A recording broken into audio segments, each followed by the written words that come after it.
Mutual funds ఎంచుకోవడంలో మీకు కొంత experience వచ్చింది అనుకుంటే, మీరు నెక్స్ట్ తీసుకోవాల్సిన లాజికల్ స్టెప్ ఇదే. రెగ్యులర్ నుంచి డైరెక్ట్‌కి షిఫ్ట్ అవ్వడమే. కొత్తగా క్యాపిటల్ మార్కెట్స్‌లోకి ఎంటర్ అయ్యే వాళ్ళు లాంగ్ టర్మ్‌లో వెల్త్ క్రియేషన్ కోసం తీసుకునే స్మార్టెస్ట్ డెసిషన్ ఏంటి అంటే, ఇనీషియల్ ఇన్వెస్ట్‌మెంట్ కోసం మ్యూచువల్ ఫండ్స్‌ని ఎంచుకోవడం. స్టార్టింగ్‌లో చిన్న చిన్న మిస్టేక్స్, రాంగ్ డెసిషన్స్ ఇవి కామనే. అందులో ఒకటేంటంటే చాలామంది ఫస్ట్ టైమ్ ఇన్వెస్టర్స్ గైడెన్స్ కోసం మ్యూచువల్ ఫండ్ అడ్వైజర్స్ హెల్ప్ తీసుకుంటారు. ఆ ప్రాసెస్‌లో రెగ్యులర్ ప్లాన్స్‌లో ఇన్వెస్ట్ చేస్తారు. హై కాస్ట్స్ వల్ల రెగ్యులర్ ప్లాన్స్ మనకొచ్చే లాంగ్ టర్మ్ రిటర్న్స్ మీద ఇంపాక్ట్ చూపిస్తాయని అప్పుడు వాళ్ళకి తెలీదు. Regular plans high expense ratio charge చేస్తాయి. ఒక్కోసారి అది డైరెక్ట్ ప్లాన్స్ కంటే 1% వరకు ఎక్కువ ఉండొచ్చు. చూడడానికి 1% కదా అని మనం నెగ్లెక్ట్ చేయొచ్చు. కానీ లాంగ్ టర్మ్‌లో కాంపౌండింగ్ ఎఫెక్ట్ వల్ల ఈ ఇంపాక్ట్ కొంచెం గట్టిగానే ఉంటుంది. మరి ఈ స్విచ్చింగ్ ప్రాసెస్ ఎలా? అదే రెగ్యులర్ ప్లాన్ నుంచి డైరెక్ట్ ప్లాన్‌కి చేంజ్ అవ్వడం ఎలా అని? దానివల్ల వచ్చే టాక్స్ ఇంప్లికేషన్స్ ఏంటి? ఇవన్నీ ఈ వీడియోలో చెప్తాను. దాంతో పాటు ఏదైనా ఒక ఫండ్ ఎన్ఏవి తీసుకొని రెగ్యులర్‌కి, డైరెక్ట్‌కి ఇయర్స్ గడిచే కొద్దీ గ్యాప్ ఎలా పెరుగుతుందో కూడా చూపిస్తాను. వీడియో చివరి వరకు చూడండి. వీడియో నచ్చితే లైక్ చేయండి, షేర్ చేయండి, సబ్స్క్రైబ్ కూడా చేయండి.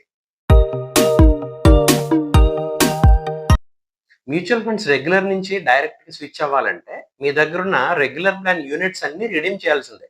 ఇక్కడ ఎస్‌టిపి గాని, లేకపోతే ఎస్‌డబ్ల్యూపి కానీ వర్క్ అవ్వవు. యూనిట్స్ రెడీమ్ చేయకుండా జస్ట్ ఫండ్ స్విచ్ చేద్దాం అనుకుంటే కుదరదు. రెడీమ్ చేసిన తర్వాత మళ్ళీ ఆ మనీని రీఇన్వెస్ట్ చేయడమే. సేమ్ ఫండ్ డైరెక్ట్ ప్లాన్‌కి మారతామా? లేదా పూర్తిగా కొత్త ప్లాన్ ఎంచుకుంటామా? అనేది ఇప్పుడు మనకి పూర్తిగా మన ఇష్టం అన్నమాట.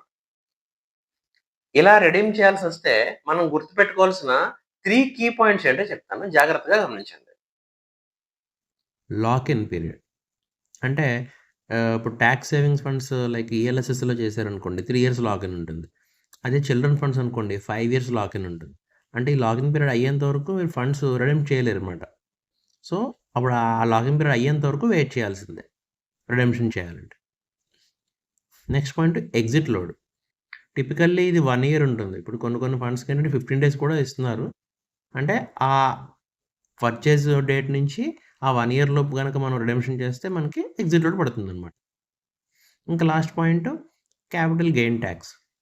రెగ్యులర్ ప్లాన్ నుంచి డైరెక్ట్ ప్లాన్‌కి స్విచ్చింగ్ అంటేనే ఎగ్జిస్టింగ్ ఫండ్ యూనిట్స్‌ని రిడీమ్ చేయడం, తర్వాత మళ్ళీ డైరెక్ట్ ప్లాన్‌లో రీఇన్వెస్ట్ చేయడం. ఒకవేళ ఇది ఈక్విటీ ఓరియెంటెడ్ ఫండ్స్ అనుకోండి, ఇప్పుడు దీని మీద మళ్ళీ క్యాపిటల్ గెయిన్ ట్యాక్స్ పడుతుంది. ఇప్పుడు 1 ఇయర్ లోపు చేశారనుకోండి, దాని మీద short term capital gain tax పడుతుంది 20% చొప్పున.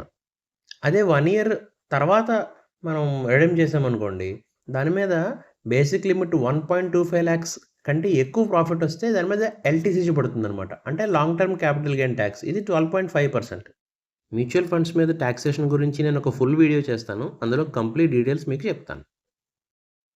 మరి ఈ డైరెక్ట్ ప్లాన్స్‌లో ఇన్వెస్ట్ చేయడం ఎలా? ఒకటి ఫిన్‌టెక్ ప్లాట్‌ఫార్మ్స్. అంటే గ్రో, జెరోదా లైక్ అన్నమాట. ఇందులో ఏంటంటే ఒకే అకౌంట్‌లో ఒకే చోట మల్టిపుల్ ఏఎంసీస్ యొక్క మన ఫండ్స్‌ని ప్రొవైడ్ చేస్తాయి మనకి. అలాగే కేవైసీ కూడా ఆన్‌లైన్ అయిపోతుంది. బ్యాంక్ అకౌంట్ లింక్ చేసేస్తే 1 డేలో ప్రాసెస్ సెటప్ అంతా కంప్లీట్ అయిపోతుంది. సిప్ సెటప్ అన్నమాట. దాంతో పాటు కస్టమర్ సపోర్ట్ ఎగ్జిక్యూటివ్స్ కూడా మనకి సపోర్ట్‌కి హెల్ప్ చేస్తారు. ఇంకొకటి ఎంఎఫ్ యుటిలిటీస్. అంటే మ్యూచువల్ ఫండ్ యుటిలిటీస్ అన్నమాట ఎంఎఫ్‌యుస్. ఇవి ఏఎంసీస్‌తో షేర్డ్ ప్లాట్‌ఫార్మ్స్ అన్నమాట. ఇందులో ఇన్వెస్టర్స్‌కి కామన్ అకౌంట్ నంబర్ సీఏఎన్ అంటారు. అది నంబర్ ఇస్తారు. ఇవేంటంటే మన కన్సాలిడేటెడ్ పోర్ట్‌ఫోలియోని మేనేజ్ చేసుకోవచ్చు. లేకపోతే వ్యూ చేసుకోవచ్చు. 2 చేసుకోవచ్చు. ఇందులో సిప్ అయినా పెట్టుకోవచ్చు. లేకపోతే సంసమ్ కూడా ఇన్వెస్ట్ చేసుకోవచ్చు. ఇబ్బంది లేదు.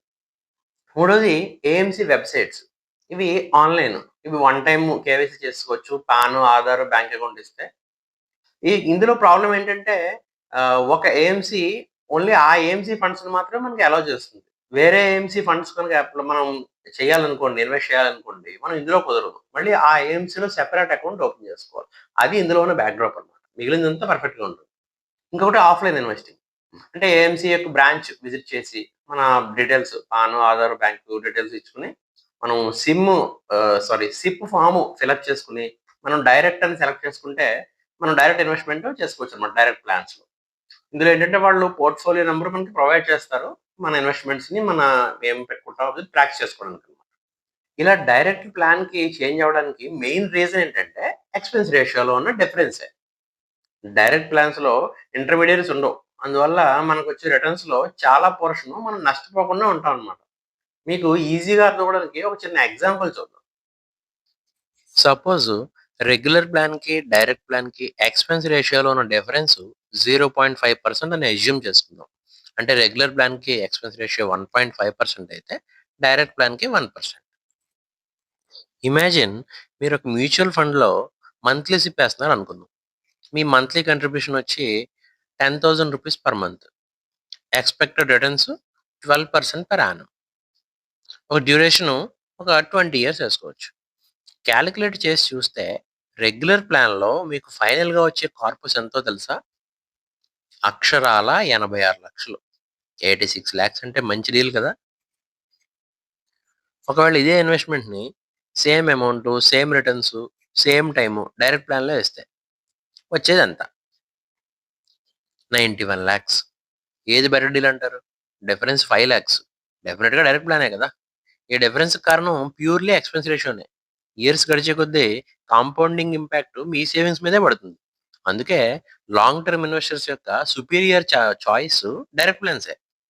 డైరెక్ట్ ప్లాన్‌కి షిఫ్ట్ అవ్వడం వల్ల బెనిఫిట్స్ ఇంకా ఏమైనా ఉన్నాయంటే ఉన్నాయి. లో ఎక్స్‌పెన్స్ రేషియో ఇది మనం ఆల్రెడీ డిస్కస్ చేసాం అనుకోండి. రెండోది ఆహ్, మోర్ కంట్రోల్ అంటే చాలామంది ఇన్వెస్టర్స్ ఆహ్, వాళ్ళ ఫండ్‌లో ఏం జరుగుతుందో పట్టించుకోకుండా అంటే set it and forget it ఆ టైప్ స్ట్రాటజీని వాళ్ళు అప్లై చేసి వదిలేస్తారనమాట. కానీ డైరెక్ట్ ప్లాన్స్ వల్ల మీ ఫండ్స్ మీద మీకు పూర్తి కంట్రోల్ అంటే కంప్లీట్ కంట్రోల్ ఉంటుంది. ఇంటర్మీడియేట్స్ మనం ఎలిమినేట్ చేయడం వల్ల మీరు మీ ఫండ్ పెర్ఫార్మన్స్ గురించి ఏఎంసీస్‌తో డైరెక్ట్ టచ్‌లో ఉంటారనమాట. ఎప్పటికప్పుడు ఇన్ఫర్మేషన్ మీరు తెలుసుకుంటారు. వాళ్ళు షేర్ చేస్తారు. ఈమెయిల్స్ పంపిస్తూ ఉంటారు. మనం కూడా ఎప్పటికప్పుడు మనం అప్‌డేట్‌గా ఉండొచ్చు. ఏఎంసీ డైరెక్ట్ లింక్ అవ్వడం వల్ల.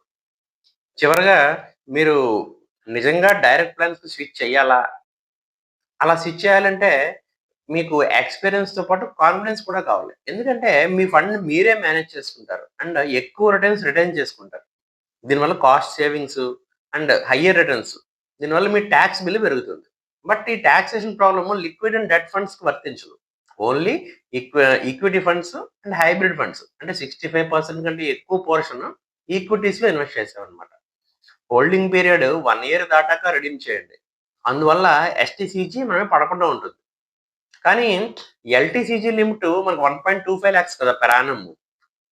ఆ 1.25 లాక్స్ లోపు మనకు గెయిన్స్ ఉండేలా ప్లాన్ చేసుకోవాలి.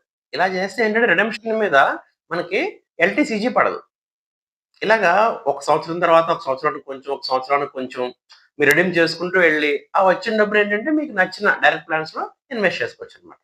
వీడియో నచ్చితే మీ ఫ్రెండ్స్‌కి, మీ ఫ్యామిలీ మెంబర్స్‌కి షేర్ చేయండి. Thank you.